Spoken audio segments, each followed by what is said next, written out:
ہمارے ساتھ ہے کہ اسلام آباد کے رہنما جو ہے اس وقت نیوز کانفرنس کر رہے ہیں۔ انصاف نے آ کے یہ نئی روایت ڈالی ہے جمہوریت کے اندر، پاکستان کی سیاست کے اندر، اور انشاءاللہ تعالی ہم سمجھتے ہیں یہ امپورٹڈ رجیم جو یہ سرکار بیٹھی ہوئی ہے کوئی ہوش کے ناخن لے گی، اور جن کو بہت بڑی عادت ہے بڑے وہ، کیونکہ مجھے یاد ہے کہ ان کو ایک سٹائل ہوتا ہے ہمارے پنجاب کے اندر کہ بڑک مارنے کا، تو وہ جو بڑک مارنے کا ان کا سٹائل ہے اور جو حرکتیں کرتے ہیں، وہ جو مزاحیہ کریکٹر ہیں پاکستان کی سیاست کے اندر، ہوش کے ناخن لیں گے، اور یہ این او سی میرا خیال ہے ہمیں اگلے 24 آورز یا 48 آورز کے اندر مل جانی چاہیے، کیونکہ یہ ہمارا جمہوری حق ہے۔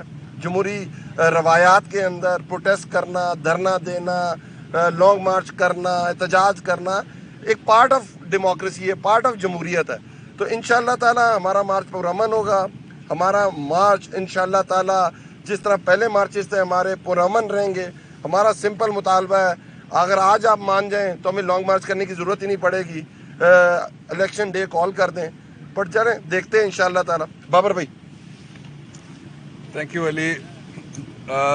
اسلام آباد کی جو ایڈمنسٹریشن ہے اور امپورٹڈ گورنمنٹ کے نیچے ہے،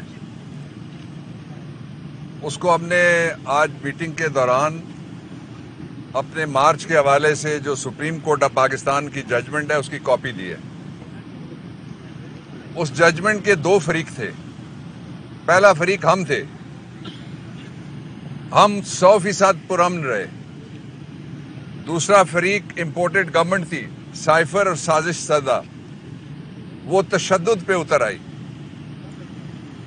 اس کے باوجود جب پاکستان تحریک انصاف نے یہ محسوس کیا اور چیئرمین عمران خان نے یہ محسوس کیا کہ یہ کوئی خون کی ہولی کھیلنے پہ اترے ہوئے ہیں، تو انہوں نے دوسری دفعہ، آپ کو یاد ہے کہ انہوں نے 126 روزہ دھرنا بھی ایک بڑے سانحے کے بعد کہ قوم کو مزید امتحان میں نہ ڈالا جائے انہوں نے کال آف کیا تھا۔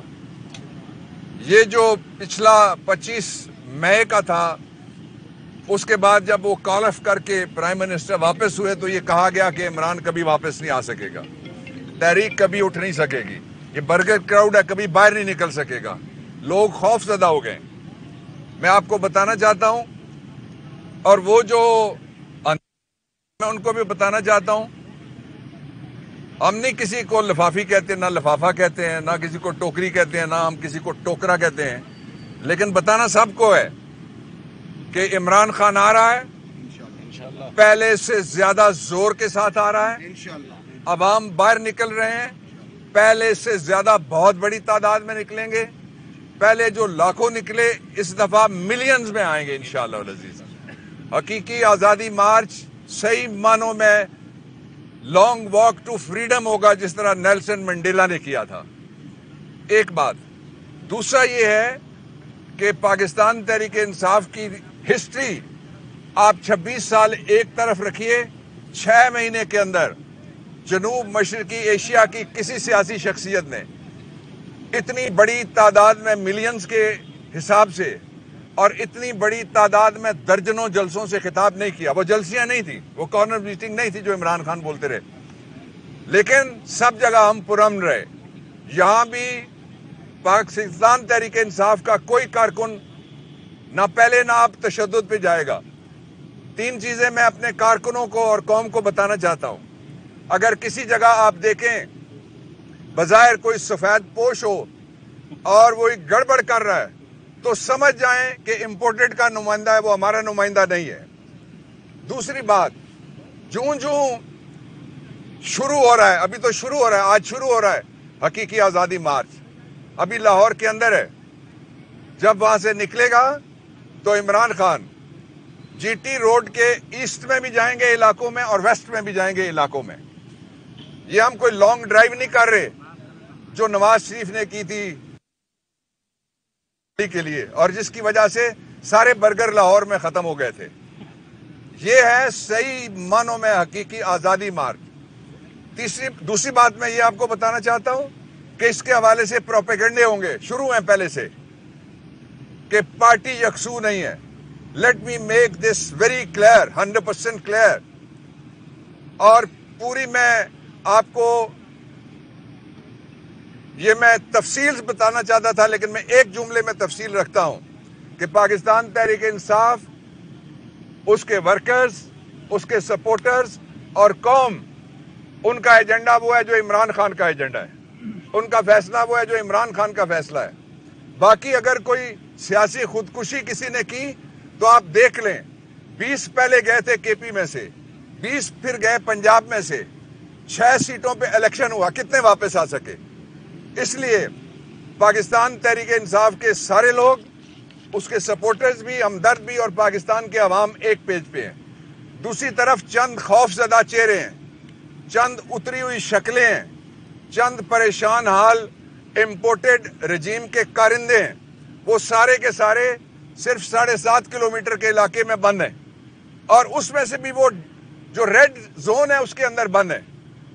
وہ ان میں سے کوئی فیض آباد کراس نہیں کر سکتا، ان میں سے کوئی اٹک کا پل کراس نہیں کر سکتا، ان میں سے کوئی پھلگراں والا پل کراس کر کے مری میں داخل نہیں ہو سکتا۔ آپ اگر اس کو زندگی کہتے ہیں آزادی کے بغیر، تو ہم اس کو غلامی کہیں گے، جس طرح کی غلامی میں آپ جتے ہوئے ہیں۔ اس میں سے نکلنے کا ایک ہی راستہ ہے۔ راستہ کیا ہے؟ وہی راستہ جس کے بارے میں عمران خان نے کل اپنے انٹرویو میں کہا ہے کہ صدر ہاؤس کے اندر بھی جو گفتگو ہوئی اس میں بھی ہمارا وہی مطالبہ تھا۔ آج ایڈمنسٹریشن کے ساتھ گفتگو کے بعد پھر تحریک انصاف کا یہی مطالبہ ہے کہ نئے الیکشن کے علاوہ کوئی دوسری صورت ہمیں کسی صورت میں قبول نہیں ہے۔ غلط فہمی اگر کسی کو ہے تو وہ دور کر لے۔ تیسری بات جو بہت امپورٹنٹ ہے، میں آپ کو بتانا چاہتا ہوں، وہ بات یہ ہے کہ اس وقت پاکستان معاشی طور پہ وہاں پہنچ گیا ہے جہاں عام آدمی کا کیا، خاص لوگوں کا بھی، جو مڈل کلاس میں سے بھی اپر مڈل کلاس میں چلے گئے تھے، ان کا گزارا بھی مشکل ہو گیا ہے۔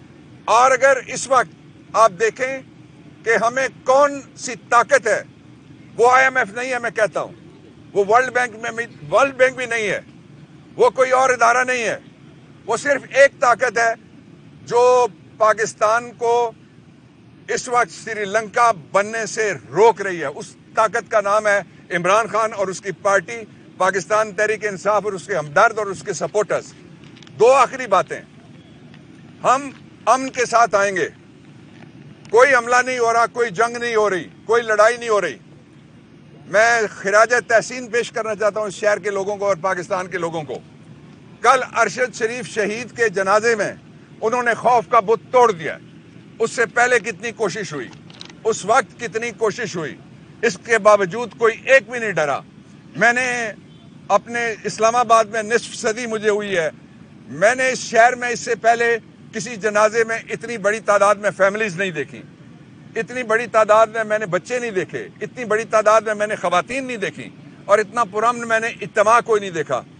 اس سے بڑا اجتماع، اس سے بہت بڑا اجتماع انشاءاللہ العزیز وہ سارے خواتین و حضرات جو وہاں تھے اور وہ جو کل نہیں پہنچ سکیں گے، وہ اس شہر سے نکلیں گے، پٹھوار سے نکلیں گے، سارے صوبوں سے نکلیں گے انشاءاللہ العزیز، اور عوام کے سمندر کے سامنے کوئی نہیں ٹھہر سکتا۔ سب سے بڑی ڈیسائیڈنگ فورس ساری دنیا کے اندر صرف ایک ہوتی ہے، اور وہ ہے پاکستان کے یا اس ملک کے لوگ۔ پاکستان میں جو میٹر کرتا ہے it is we the people. اس لیے اگر ان کی آواز نہ سنی گئی تو انشاءاللہ العزیز وہ آواز ہم سنوائیں گے۔ Thank you G.